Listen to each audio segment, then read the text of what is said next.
Chapter 24. Palace Things. While Marin wandered around the manuscriptorium, intimidating Jilly Jin and writing rude words on the scribes' desks, the events he had set in motion were beginning to unfold. At the top of the palace, a thing unlocked the door of a tiny windowless room at the end of Marin's corridor. "It is time," it said. Muddy, disheveled, and aching all over from being fetched, Simon Heap slowly got to his feet. "Follow," came the thing's hollow voice. Simon did not move. "Follow." "No," croaked Simon, his throat painfully dry from lack of water. The thing leaned nonchalantly against the doorframe and looked at Simon with what might have been a mixture of amusement and boredom. "If you do not follow, the door will be locked," it intoned. "It will be locked for a year. After a year has passed, the only person able to unlock it will be your mother." "My mother?" "She will be pleased to see you again, no doubt." The thing made a noise like a strangled chicken, which Simon knew was, in things' terms, a laugh. "Even though you will be no more than a pile of slimy rags in her attic." "In her attic? Is that where I am?" asked Simon, who had no memory of the fetch. "You are in the palace." The thing moved back through the doorway. "If you do not follow now, I shall shut the door. Then I shall lock it." The door began to close. Simon imagined Sarah Heap pushing it open some time in the future, maybe years later. "Wait!" He ran out of the room. Simon followed the thing as it moved in its peculiar crab-like shuffle along the attic corridor and descended clump, the same narrow stairs that Jenna and Beetle had climbed that afternoon. Simon dreaded what he was going to find. Were his parents prisoners of the thing too? Or worse? And what about Jenna? He knew that if any of them saw him with the thing, they would assume this was his doing. They would blame him for everything. Simon felt a wave of his old self-pity come over him, but he pushed it away. He only had himself to blame, he told himself sternly. The thing shambled surprisingly swiftly along the wide upstairs corridor, and Simon followed in its wake. Feeling as though he were wading through molasses, he took this as a good sign. He had been told that this was what walking through the dark felt like, but he had never noticed before. An oppressive silence pervaded the palace. Even the nighttime ghosts who regularly haunted the palace were quiet and stilled, except for one, a governess, who was in a complete panic. Her intermittent screams cut through the air and sent shivers down Simon's spine. Many of the ghosts had been making their regular evening promenade through the corridor, hoping for a glimpse of the princess, when the dark had unexpectedly descended. They were now stuck, unable to move through the thickness of the dark, and Simon could not help but pass through them. Every time he felt the soft waft of chill, slightly stale air, he felt sick. But one ghost that Simon did not pass through was Sir Hereward. Sir Hereward passed through him. During the onset of the dark domain, Sir Hereward had remained faithfully at his post outside Jenna's bedroom, his sword at the ready. What it was at the ready for, Sir Hereward was not sure, but the ghost was not going to be caught napping by a little bit of dark. But as the dark deepened and infiltrated every last nook, every last cranny, even Sir Hereward got twitchy. Twice the ghost had felt something go into Jenna's room. He had heard the telltale groan of the door and the squeak of the curtain rings as the curtain was pushed aside, but twice his sword had run through nothing but air. Sir Hereward longed for some light to see by, and a good clean fight with something real. So when Simon's human footsteps crept by, creaking the ancient floorboards, disturbing the air in a way that ghosts and things do not, Sir Hereward ran up with a passageway that led to Jenna's room and ambushed Simon with a blood-curdling yell of, "Have at you, sirrah!" "Ah!" yelled Simon, totally spooked. The thing looked back briefly and continued its crab walk toward the gallery at the top of the main stairs. Simon resolutely followed the thing, but Sir Hereward was not going to let his enemy escape so easily. He chased after him, aiming sword swipes at him as he went. Simon felt as if he were being attacked by a demented windmill. Again and again Sir Hereward's sword came swishing down on him, even though Sir Hereward's sword had no substance. It was a highly unpleasant sensation having a ghostly sword slashing through him. Indeed, such was the anger of a ghost wielding it, that the sword actually caused a sound, a sharp whoosh, as it sliced through the air. Simon knew that if Sir Hereward's sword had been real, he would no longer be in one piece, or quite possibly even 2 or 3. It was not a comforting thought. "You, sir! I know who you are!" Whoosh, whoosh! Sir Hereward's surprisingly powerful boom of a voice filled the thick silence, and stunned the governess into welcome silence. "I see your heap hair. Whoosh! And your scar. The princess has told me all about you. Whoosh, whoosh! You, sirrah, are the black sheep Heap. Whoosh! You are the wicked brother who kidnapped your own defenseless sister. Whoosh, whoosh, whoosh!" Sir Hereward raged. Doggedly, Simon kept going, following the thing while he tried to work out what on earth he was going to do. But it is hard to think when a one-armed ghost is unleashing a string of abuse and a torrent of well-aimed sword swipes. Sir Hereward did not let up. "Do not! Whoosh!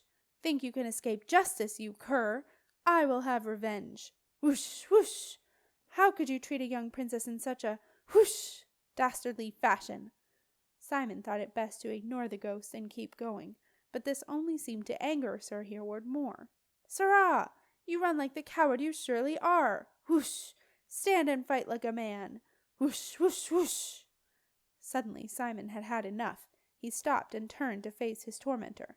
"I am a man," he said, "which is more than I can say for you." Sir Hereward lowered his sword and looked at Simon with disgust. "A cheap jibe, sir, but no more than I would expect. Stand and fight your ground." Simon felt very weary.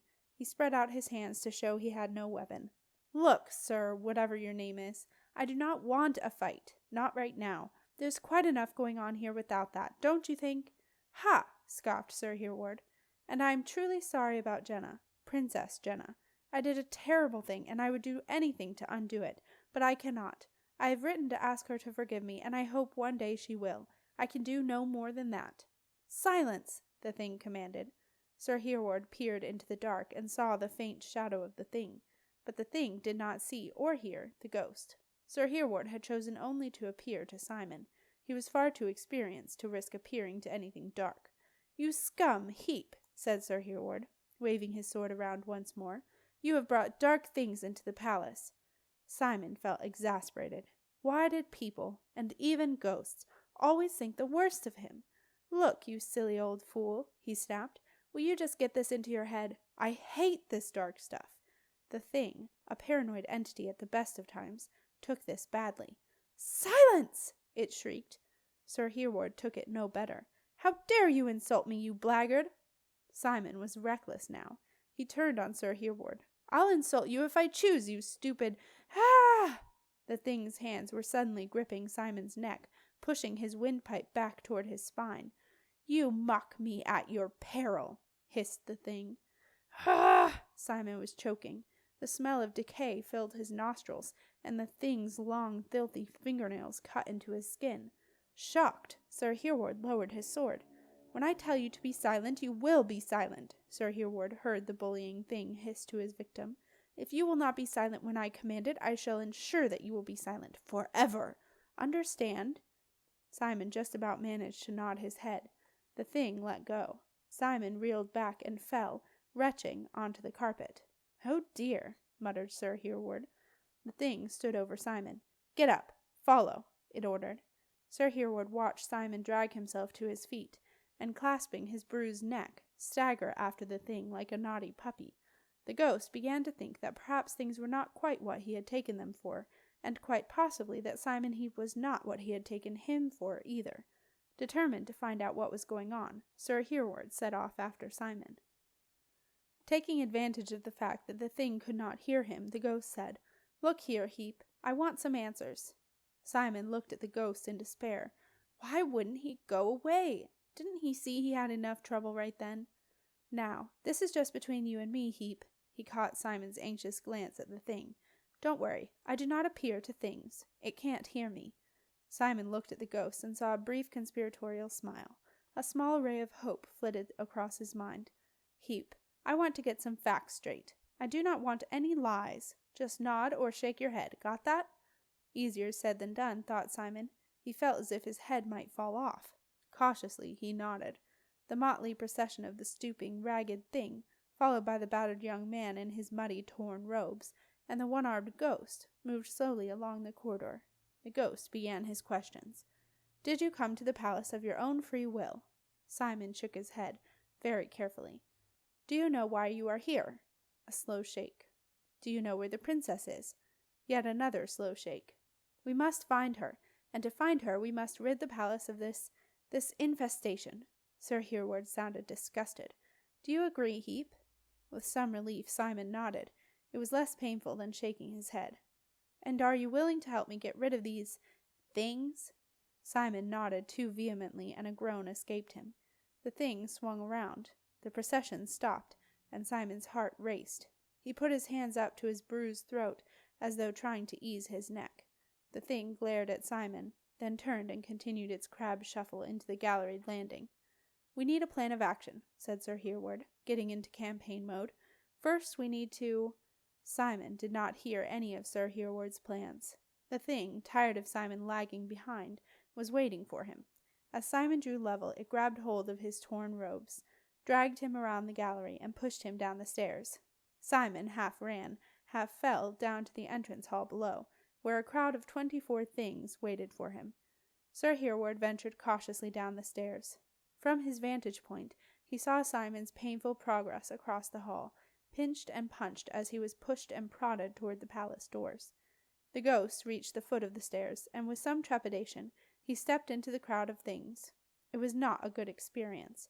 No ghost likes to be passed through, but to be passed through by something dark is a truly awful experience. It had never happened to Sir Hereward before, but as he followed Simon across the hall, it happened to him at least 10 times. Resolutely the ghost kept going. His job was to protect the princess, and to do that he reckoned he needed to keep close to Simon. Sir Hereward knew that if anyone had the strength to get rid of the things, to get the palace back for the princess, it would be a living young man, not an ancient one-armed ghost. And besides, he didn't like bullies. He'd had Simon Heap down as one, but now the boot was on the other foot, or feet, if things had feet. Simon had reached the palace doors. A thin film of magical purple flickered across them, to which every thing gave a respectful distance. "Open the doors," instructed the thing. "Don't you dare," said Sir Hereward, who had suddenly grasped what was happening. "We don't want them all over the castle." Simon ignored Sir Hereward. He had had enough to think about. He stared blankly at the thing, but his thoughts were racing. He now understood why he had been fetched. It was to break a quarantine. A truly dark entity can never get through a quarantine, which is a powerful form of anti-dark. It needed a human being with dark knowledge that the things knew Simon had. It was well known that things would seek humans out to do this for them, for no human can be completely dark. All have some small remnant of good feeling left lurking somewhere. Even Dom Danel had had a tiny bit. The old necromancer had once taken in a stray cat and given it a saucer of milk. A thing would have skinned and eaten it. The crowd of things was growing impatiently. "Open! Open! Open!" they whispered in unison. Simon decided that whatever the consequences for himself, he would not open the doors. If someone, he was sure it was Marcia, had put a quarantine on the palace, it was for a good reason, most probably to keep the dark domain isolated to one place, and to protect the castle. He himself would have done the same, and reinforced it with a cordon, too. No doubt Marcia had done something even better, and he wasn't about to mess it up. "No," Simon croaked. I won't open the doors." "Well said," harumphed Sir Hereward. "Open the doors," repeated the thing who had half strangled him. "No," said Simon. "Then perhaps your mother will persuade you." The thing clasped its ragged, peeling hands together, and one by one Simon heard its knuckles crack. He watched it push its way through the crowd of things, and taking 4 other things with it, lope off down the long walk in the direction of Sarah's sitting room. Surely, thought Simon, his mother wasn't still in the palace. Was she?